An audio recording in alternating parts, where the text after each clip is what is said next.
First question, miss universe విశ్వసుందరి 2024 విజేతగా ఎవరు నిలిచారు? మిస్ యూనివర్స్ విశ్వసుందరి 2024 విజేతగా నిలిచిన వారు విక్టోరియా కేజర్. విక్టోరియా కేజర్ చాలా ఇంపార్టెంట్. మిస్ యూనివర్స్ అంటే Miss World, Miss Universe, Miss Earth, Miss Supranational, ఇవి చాలా గొప్ప పోటీలు అన్నమాట. అందమైన పోటీలు, అందాల పోటీలు. కాబట్టి ఇప్పుడు మిస్ యూనివర్స్ ఈ ఏడాదికి సంబంధించి చివరి పోటీ అన్నమాట. ఇది అందాల పోటీల్లో. ఇది ఎవరు విన్నర్గా నిలిచారంటే కనుక విక్టోరియా కేజర్. ఈమెది డెన్మార్క్ అన్నమాట. డెన్మార్క్ దేశం నుంచి ఇంతవరకు ఎవరు కూడా మిస్ యూనివర్స్ కాలేదు. First time miss universe Denmark నుంచి ఎవరంటే కనుక కేజర్. ఈ కేజర్ వయసు 21 సంవత్సరాలు. కేజర్ వయసు 21 సంవత్సరాలు అన్నమాట. అదేవిధంగా రెండవ స్థానంలో ఎవరు నిలిచారంటే కనుక నైజీరియాకు చెందినటువంటి చిడిమ అడిటినా. నైజీరియాకు చెందిన చిడిమ అడిటినా. మూడవ స్థానంలో ఎవరు నిలిచారంటే కనుక మెక్సికోకు చెందినటువంటి మరియా ఫెర్నాండో బెల్ట్రాన్. ఇక భారతదేశం నుంచి పోటీలో పాల్గొన్నటువంటి ఎవరు పాల్గొన్నారంటే కనుక రియా సింగ్ ఎన్నవ స్థానంలో నిలిచిందంటే కనుక 12వ స్థానం. గుర్తుపెట్టుకోవాలి, 12వ స్థానం. రియా సింగ్ ఈ ఏడాది మిస్ యూనివర్స్ ఇండియా విన్నర్గా నిలిచిందనమాట. మిస్ యూనివర్స్ ఇండియాగా ఎవరైతే నిలుస్తారో వాళ్ళే మిస్ యూనివర్స్ పోటీలో పాల్గొంటారు. ఇలా ఈ ఏడాది మిస్ యూనివర్స్ ఇండియా పోటీల్లో విజేతగా నిలిచింది ఏమంటే రియా సింగ్ మిస్ యూనివర్స్ పోటీల్లో ఓకేనా ఎన్నవ స్థానంలో అంటే 12వ స్థానంలో నిలిచిందనమాట. విన్నర్ వచ్చేసి విక్టోరియా కేజర్. రెండవ స్థానం చిడిమ అడిటినా.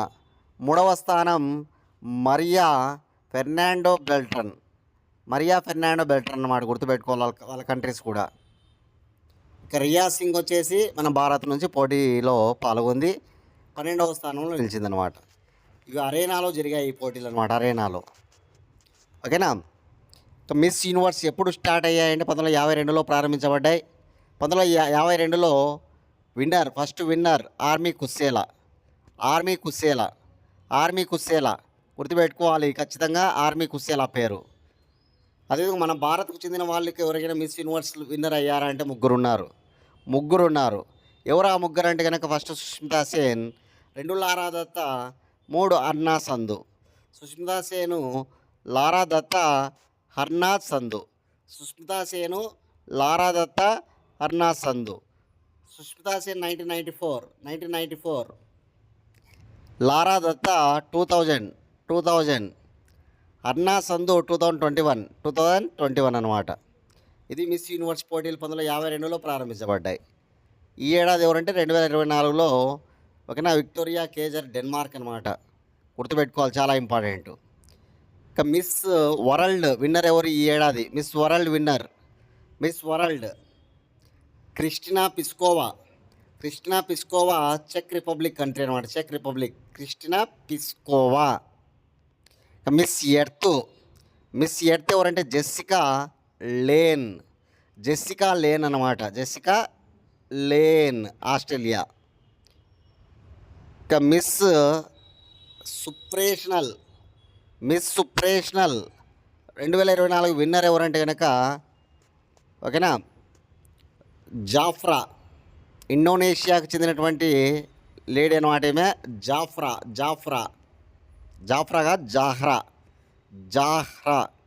జాహ్రా విన్నర్ అనమాట. గుర్తుపెట్టుకోవాలి. ఇక ఫెమినా మిస్ ఇండియా వచ్చేసి నిఖితా పోర్వల్. ఎవరైతే ఫెమినా మిస్ ఇండియాగా విన్నర్ అవుతారో వాళ్ళు మిస్ వరల్డ్ పోటీల్లో పాల్గొంటారనమాట. కాబట్టి ఫెమినా మిస్ ఇండియా ఎవరు ఈ ఏడాది అంటే కనుక నిఖితా పోర్వల్ అనమాట. మధ్యప్రదేశ్. నిఖితా పోర్వల్ ఏ రాష్ట్రం? మధ్యప్రదేశ్ అనమాట. నిఖితా పోర్వల్. ఓకేనా, ఇవన్నీ కూడా ఇంపార్టెంట్, బాగా నోట్ చేసుకొని చదువుకోండి.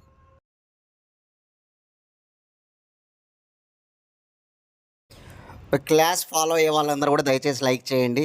నేను సెకండ్ క్వశ్చన్కి వెళ్ళిపోతున్నా. లైక్ చేయండి ప్లీజ్, అందరూ లైక్ చేయండి.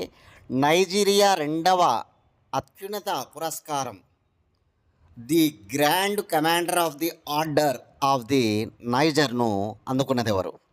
సో నైజీరియా దేశ 2వ అత్యున్నత పురస్కారం అన్నమాట the grand commander of the order of the నైజర్ను అందుకున్నది ప్రధానమంత్రి నరేంద్ర మోడీ. ప్రధానమంత్రి నరేంద్ర మోడీ అనమాట.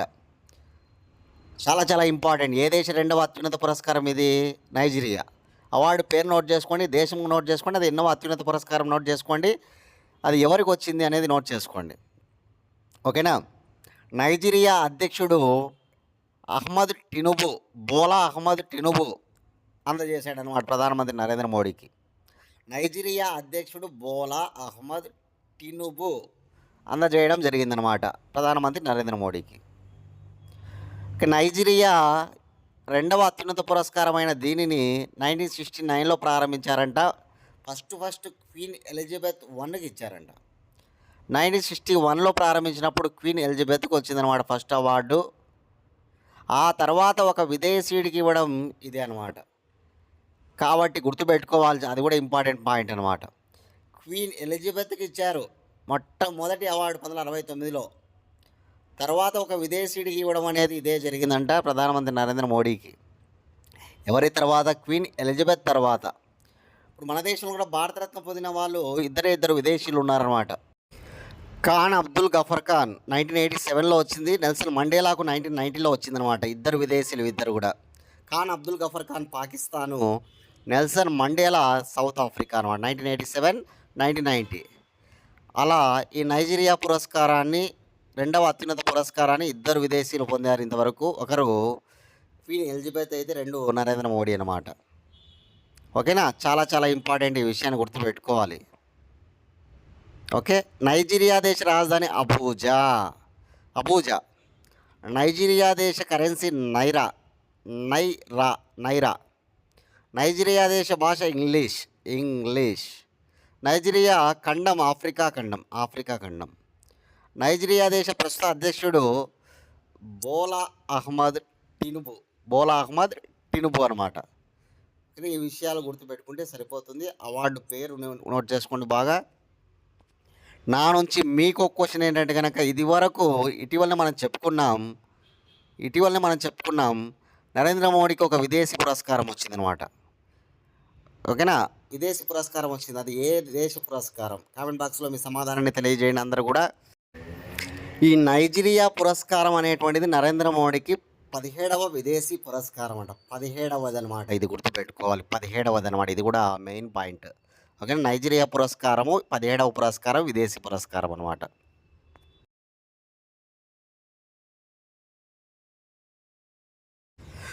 Third question.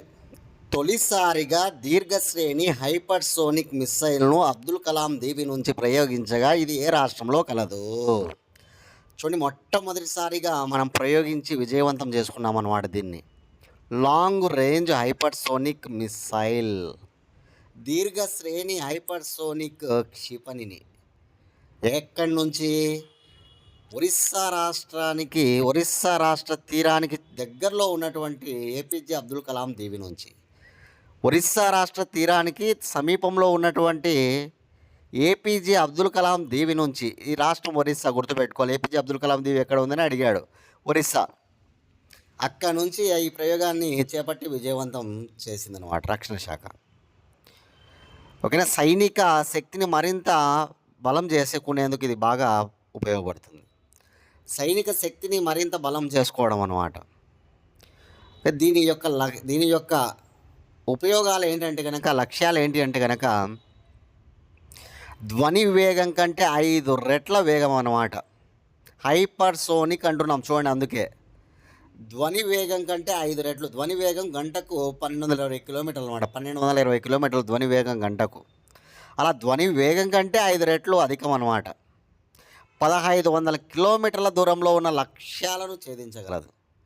ఎన్ని కిలోమీటర్ల దూరం? 1500 కిలోమీటర్ల దూరంలోని లక్ష్యాలను ఛేదించగలదు అనమాట. గగనతలంలోని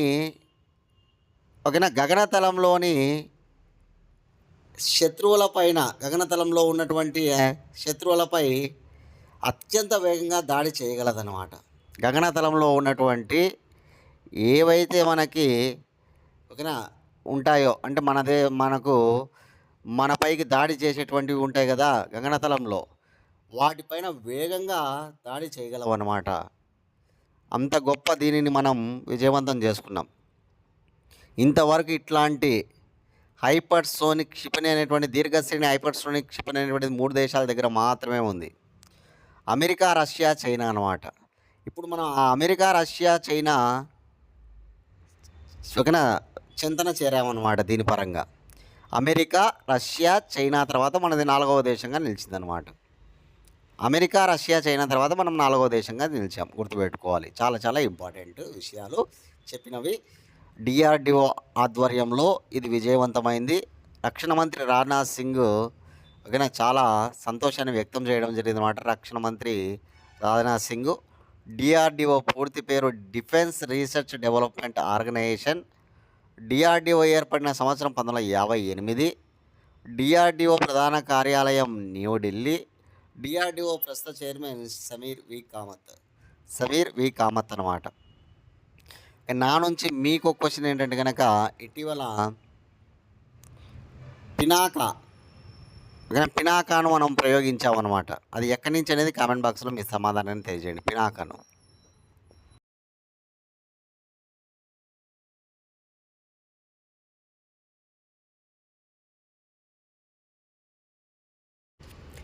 ఫోర్త్ క్వశ్చన్ 2024 నవంబర్ 17న భారత ప్రధాని మోడీ ఏ దేశంలో పర్యటించాడు? 2024 నవంబర్ 17న భారత ప్రధాని మోడీ ఏ దేశంలో పర్యటించాడు అంటే కనుక నైజీరియా. మనం ఆల్రెడీ గతంలో చెప్పుకున్న 3 దేశాల పర్యటన అని.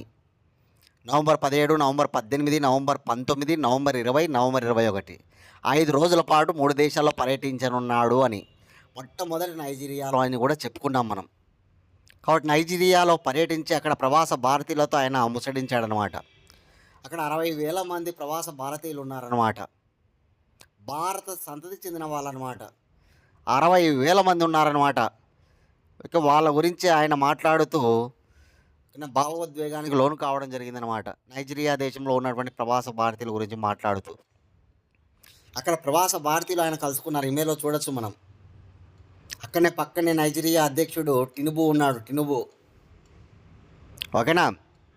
అంతేకాకుండా అక్కడ మరాఠీలో ఆయన కలిసి మరాఠాను ప్రాచీన హోదా చేసినందుకు ఆయనకు విశేషత చెప్పడం జరిగిందనమాట.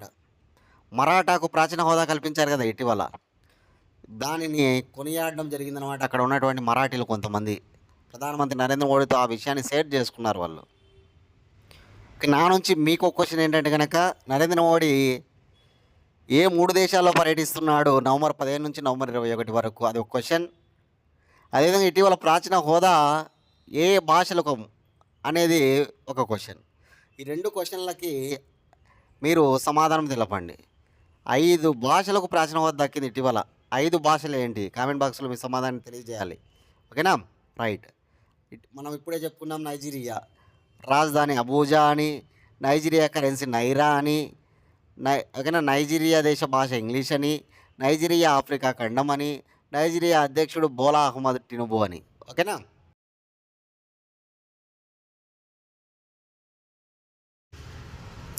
Question number 7. Titanic captain Arthur Roston watch వేలం పాటలో రికార్డు స్థాయిలో పలికిన ధర ఎంత? రికార్డు స్థాయిలో పలికిన ధర 16.9 కోట్లు అనమాట. 16.9 కోట్లు అంటే $20 లక్షల అనమాట. $20 లక్షల మన రూపాయలలో మనం చెప్పుకుంటే 16.9 కోట్లు అనమాట. ఎవరిది వాచ్ అంటే కనుక ఆర్థర్ రోస్టర్.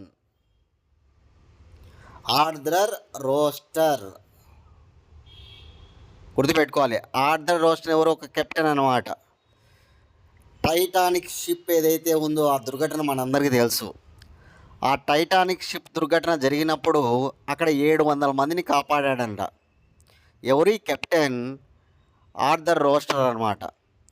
దీని కారణం చేత అప్పుడు ఆయనకు ఒక ప్యాకెట్ వాచ్ ఆయనకు గిఫ్ట్గా ఇవ్వడం జరిగిందనమాట. దానిని ఇప్పుడు వేలం వేశారనమాట. వేస్తే ఇప్పుడు 16.9 కోట్ల ధర పలికిందనమాట. టైటానిక్ షిప్లో ఉన్నటువంటి అనేక స్మృతులను వేలం వేశారు. అన్నిటికంటే ఎక్కువ ధర పలికింది ఇంతవరకు ఇదే అనమాట. అన్నిటికంటే ఎక్కువ ధర పలికింది ఇదే అనమాట. 16.9 కోట్లు, $20,00,000 అనమాట. $20,00,000 గుర్తుపెట్టుకోవాలి. ఈ వాచ్ గురించి మనం చెప్పుకుంటే ఇది 18 క్యారెట్ల బంగారం. 18 క్యారెట్స్ 18 క్యారెట్ల బంగారంతో ఉందన్నమాట. ఇది టిఫానీ అండ్ కో అనేటువంటి సంస్థ తయారు చేసినటువంటి వాచ్. టిఫానీ అండ్ కో అనేటువంటి సంస్థ తయారు చేసిన వాచ్ అనమాట. కాబట్టి ఇవి గుర్తుపెట్టుకోవాలి. ఓకేనా? మనందరికీ తెలుసు టైటానిక్ సినిమా కూడా వచ్చిందనమాట. ఎంత హిట్ అయిందో మనందరికీ తెలుసు. టైటానిక్ దుర్ఘటన 1915 ఏప్రిల్ 15న జరిగినటువంటి దుర్ఘటన అనమాట. టైటానిక్ షిప్ దుర్ఘటన. ఉత్తర అట్లాంటిక్ సముద్రంలో ఇది మునిగిపోవడం జరిగిందని మనందరికీ తెలుసు. ఉత్తర అట్లాంటిక్ మహాసముద్రంలో ఇది మునిగిపోవడం జరిగిందనమాట. ఓకే, నా నుంచి మీకు ఒక క్వశ్చన్ ఏమిటంటే, ఇటీవల భారతదేశంలో అత్యంత శక్తివంతమైనటువంటి వ్యక్తుల జాబితాను ఇండియా టుడే రిలీజ్ చేసింది. మొట్టమొదటి స్థానంలో నరేంద్ర మోడీ ఉన్నాడు అని చెప్తున్నాం. అలా 5 ర్యాంకులు చెప్పినా అనమాట నేను. First rank, second rank, third rank, fourth rank, fifth rank అని. ఈ 5 ర్యాంకులు మీరు కామెంట్ బాక్స్లో తెలియజేయండి ఎవరెవరు అని. ఓకే, అత్యంత శక్తివంతమైన వ్యక్తుల జాబితా భారతదేశంలో రాజకీయ పరంగా. Question number 6. అమెరికా నూతన ఇంధన శాఖ మంత్రిగా ఎవరు నియమితులయ్యారు? ఇంధన శాఖ మంత్రి అమెరికా అధ్యక్షుడిగా డొనాల్డ్ ట్రంప్. ఓకేనా? ఆయన గెలవడం జరిగిందని మనందరికీ తెలుసు. ఆయన ఇది వరకు అధ్యక్షుడిగా ఒకసారి పనిచేశాడు అమెరికాకి, మళ్ళీ ఇప్పుడు రెండవసారి అనమాట. కమలా హారిసన్ ప్రత్యర్థిని ఓడించాడు. ఈ క్రమంలో భాగంగా ఆయన గెలిచిన తర్వాత ఆయనకు ఎవరైతే అనుకూలంగా ఉంటారో వాళ్ళందరినీ కూడా నియమించుకుంటూ ఉన్నాడనమాట తన వద్ద. ఆ క్రమంలో భాగంగా ఈరోజు ఇంధన శాఖ మంత్రిగా కంపల్సరీ బిట్టు మనం ఎక్స్పెక్ట్ చేయొచ్చు అనమాట అమెరికాకు సంబంధించి. వీళ్ళవి ఎందుకంటే ప్రతిరోజు న్యూస్ పేపర్లో ఎవరిదో ఒకరిది వేస్తున్నారు అమెరికాకు సంబంధించి. కాబట్టి ఖచ్చితంగా బిట్టు మనం ఎక్స్పెక్ట్ చేయొచ్చు అనమాట రానున్న ఎగ్జామ్స్లో. కాబట్టి మైండ్లో పెట్టుకొని అని రాసుకోండి. అమెరికా నూతన ఇంధన శాఖ మంత్రిగా ఎవరు నియమితులయ్యారంటే కనుక క్రిస్ రైట్ అనమాట. ఇక్కడ ఆప్షన్స్ మీరు ఒకసారి గమనించండి. నిన్నటి క్లాస్లో నేను చెప్పా కరోలైన్ లెవిట్ అని. ఎవరు ఈ కరోలైన్ లెవిట్ అంటే అమెరికా అధ్యక్ష భవనం వైట్ హౌస్కి ఇప్పుడు సెక్రటరీ అనమాట.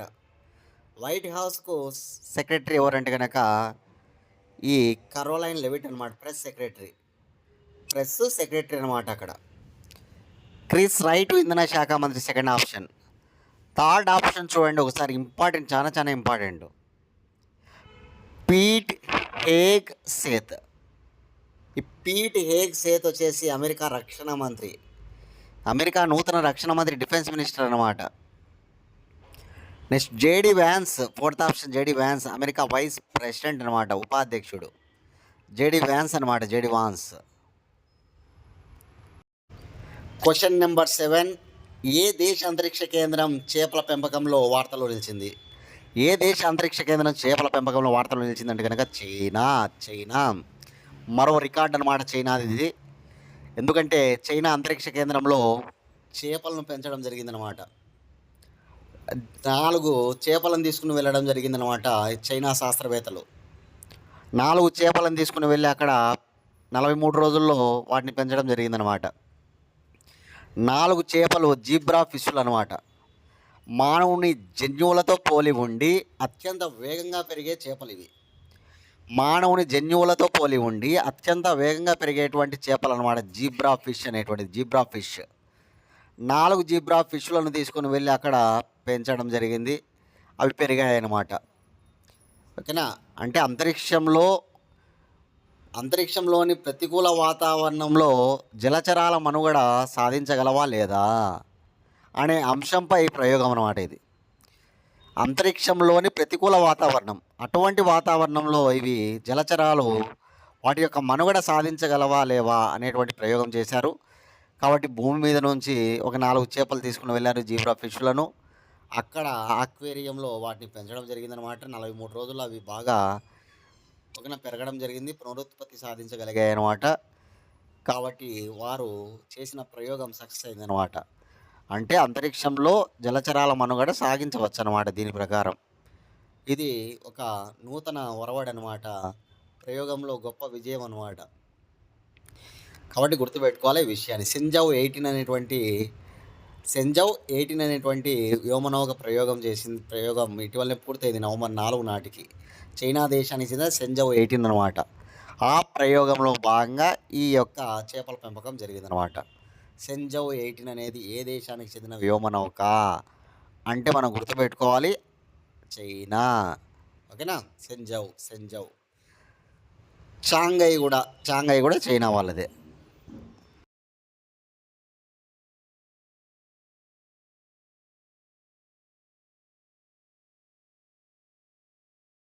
Question number 8. గుజరాత్ రాష్ట్ర అల్లర్లు గోధ్రాలో రైలు దహనకాండ ఆధారంగా నిర్మించిన చిత్రం ఏది? చాలా చాలా ఇంపార్టెంట్ అనమాట. రాజకీయంగా పెద్ద దుమారం రేపుతున్నటువంటి చిత్రం అనమాట ఇటీవల. అదే సబర్మతి రిపోర్ట్ అనేటువంటి సినిమా. సబర్మతి నివేదిక. ఓకేనా? ఏంటి ఈ గోధ్రా అల్లర్లు, ఏంటి సబర్మతి రైలు దహనకాండ అనేది మనం తెలుసుకోవాలి. గుజరాత్ రాష్ట్రంలోని గోధ్రాలో సబర్మతి రైలు దహనానికి గురవుతుందన్నమాట. ఎప్పుడు అంటే కనుక 2002 ఫిబ్రవరి 27వ తారీఖున. చాలా ఇంపార్టెంట్ ఇయర్, గుర్తుపెట్టుకోవాలి. గోధ్రా అల్లర్లు ఎప్పుడు అని అడుగుతూ ఉన్నాడు. 2002లో గోధ్రా అల్లర్లు. ఓకేనా? గుజరాత్ రాష్ట్రంలోని గోధ్రాలోని సబర్మతి ఎక్స్ప్రెస్ ఏదైతే ఉందో అది దహనానికి గురవుతుందన్నమాట. దాని కారణం చేత అనేక కోచుల్లో మంటలు చెలరేగుతాయి. దాని కారణం చేత 59 మంది మరణిస్తారనమాట. 59 మంది మరణిస్తారు ఆ సబర్మతి ఎక్స్ప్రెస్లో. ఎక్కువగా ఎవరున్నారంటే పిల్లలు ఉన్నారన్నమాట. పిల్లలే చనిపోతారు ఎక్కువ మంది. ఇక్కడ ముఖ్యంగా మనం చూసుకుంటే కనుక హిందూ విశ్వ పరిషత్ అంటే అయోధ్యలో హిందూ విశ్వ పరిషత్కు చెందినటువంటి ఒక సమావేశం జరుగుతుంది. అయోధ్యలో హిందూ విశ్వ పరిషత్కు సంబంధించిన ఒక సమావేశం జరుగుతుందన్నమాట. ఆ సమావేశం అయిపోయిన వెంటనే అయోధ్య నుంచి అహ్మదాబాదుకు ఈ సబర్మతి ఎక్స్ప్రెస్ బయలుదేరుతుందన్నమాట. వాళ్ళు ఎక్కువగా ఆ సమావేశానికి హాజరైన వారు ఎక్కువగా రైల్లో ఉంటారు. దాని కారణం చేత అది దహనానికి గురైందని కొంతమంది వాదన అనమాట. ఆ క్రమంలో ఇక్కడ గోధ్రాలో 3 రోజులు అల్లర్లు జరుగుతాయి. ఈ 3 రోజులు జరిగినటువంటి అల్లర్ల కారణం చేత ఏకంగా 2000 మంది చనిపోతారనమాట. సబర్మతి ఎక్స్ప్రెస్లో జరిగినటువంటి దహనం కారణం చేత 59 మంది చనిపోతే, గోధ్రాలో జరిగిన 3 రోజుల అల్లర్ల కారణం చేత 2000 మంది చనిపోతారనమాట. దీనిపైన వేయబడిన కమిషన్లు నానావతి కమిషన్ ఒకటి, ఏకసభ్య బెనర్జీ కమిషన్ ఒకటి.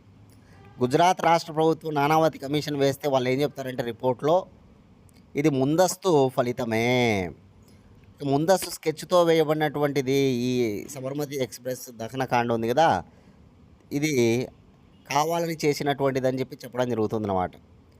తర్వాత 2004లో కేంద్ర ప్రభుత్వం ఏకసభ్య బెనర్జీ కమిషన్ వేస్తుందన్నమాట. వాళ్ళు ఏం చెప్తారంటే ఇది ప్రమాదమే, ఇది ముందస్తు ఫలితం కాదు, ఇది ప్రమాదంగా జరిగినటువంటిదని వాళ్ళు చెప్తారు. ఇట్లా మనకి కమిషన్స్ గుర్తుపెట్టుకోవాలి. గోధ్రా అల్లర్లపైన వేయబడిన కమిషన్స్ ఏవి? నానావతి కమిషను, ఏకసభ్య బెనర్జీ కమిషన్ అనమాట. గోధ్రా అల్లర్లు ఎప్పుడు జరిగాయి? 2002 ఫిబ్రవరి 27న దహనము, 3 రోజుల పాటు గోధ్రాలో అల్లర్లు అనమాట.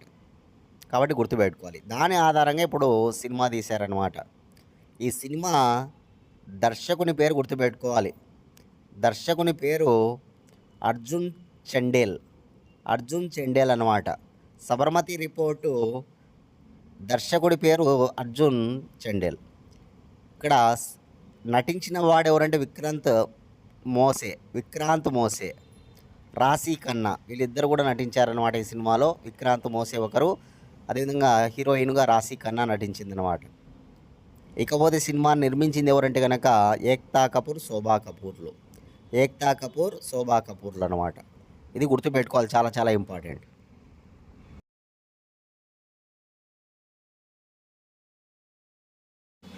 9th question.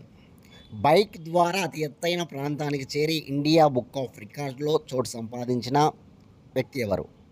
చాలా ఇంపార్టెంట్ అనమాట.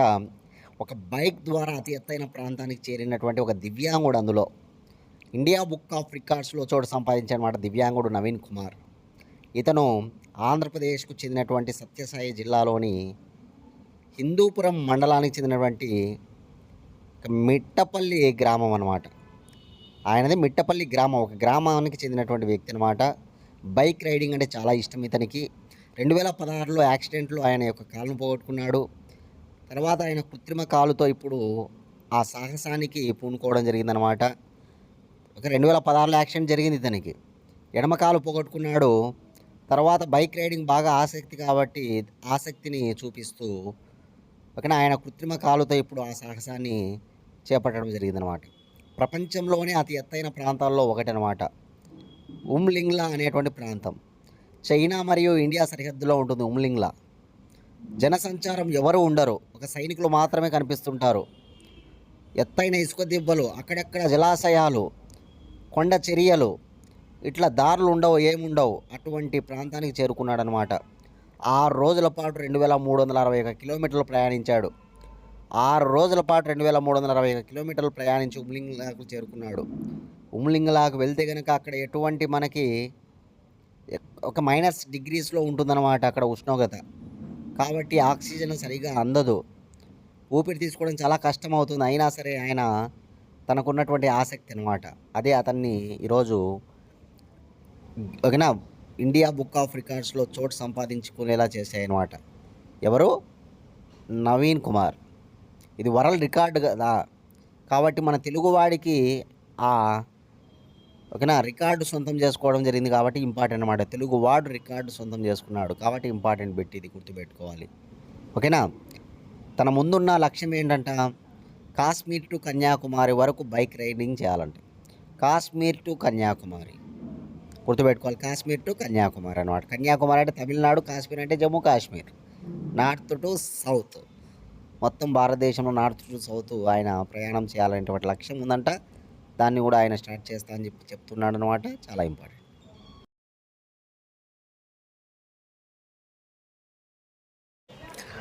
Last question. ఏఐతో భూ ఆక్రమణలు అడ్డుకట్టతో నిలిచిన దేశంలోని తొలి రాష్ట్రం ఏది? ఏఐతో భూ ఆక్రమణల అడ్డుకట్ట నిలిచిన తొలి రాష్ట్రం ఏదంటే తమిళనాడు అనమాట. మనందరికీ తెలుసు, పట్టణాలలో, నగరాలలో, గ్రామాలలో భూ ఆక్రమణలు ఇది ఒక్క రాష్ట్రానికి సంబంధించింది కాదు, దేశవ్యాప్తంగా ఈ భూ ఆక్రమణలు అనేటువంటి కొనసాగుతున్నాయన్నమాట. పెద్ద ఆందోళనకరంగా మారిందనమాట. స్థానిక సంస్థలకు పెద్ద తలనొప్పిగా మారిందనమాట ఈ భూ కబ్జాలను అరికట్టడం. ఈ భూ కబ్జాలు ఏవైతే ఉంటాయో వాటిని అరికట్టడం స్థానిక సంస్థలకు తలనొప్పిగా మారిందనమాట. దాన్ని దృష్టిలో పెట్టుకొని తమిళనాడులో ఒక యాప్ను తీసుకొచ్చారనమాట. ఆర్టిఫిషియల్ ఇంటెలిజెన్స్ యాప్ అనమాట. కృత్రిమ మేధాతో ఈ యాప్ ఉందంట.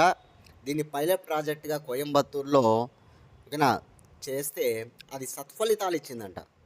ఎక్కడ? కోయంబత్తూరు, తమిళనాడులోని కోయంబత్తూరులో పైలట్ ప్రాజెక్టుగా ఈ ఆర్టిఫిషియల్ ఇంటెలిజెన్స్ యాప్ను ఉపయోగించారనమాట భూ ఆక్రమణలకు సంబంధించి. ఇది సత్ఫలితాలు ఇవ్వడం జరిగిందనమాట. దానితో దేశవ్యాప్తంగా ఈ ఆర్టిఫిషియల్ ఇంటెలిజెన్స్ యాప్ అనేటువంటిది తీసుకొస్తారనేటువంటి విషయాన్ని ఇక్కడ వెల్లడించారనమాట. సత్ఫలితాలు ఇచ్చాయి కాబట్టి భూ ఆక్రమణను అడ్డుకట్ట వేయడానికి ఇటువంటి యాప్ అవసరమని అందరూ కూడా కొనియాడుతూ ఉన్నారన్నమాట. కాబట్టి తమిళనాడు వార్తల్లో ఉంది, బాగా గుర్తుపెట్టుకోవాలి. ఓకేనా. చాలా చాలా ఇంపార్టెంట్గా గుర్తుపెట్టుకోండి. ఇవి ఇవాల్టి కరెంట్ అఫైర్స్. అందరూ కూడా దయచేసి ఇంకా లైక్ చేయని వాళ్ళు చాలామంది ఉన్నారు. దయచేసి ప్రతి ఒక్కరు కూడా లైక్ చేయండి.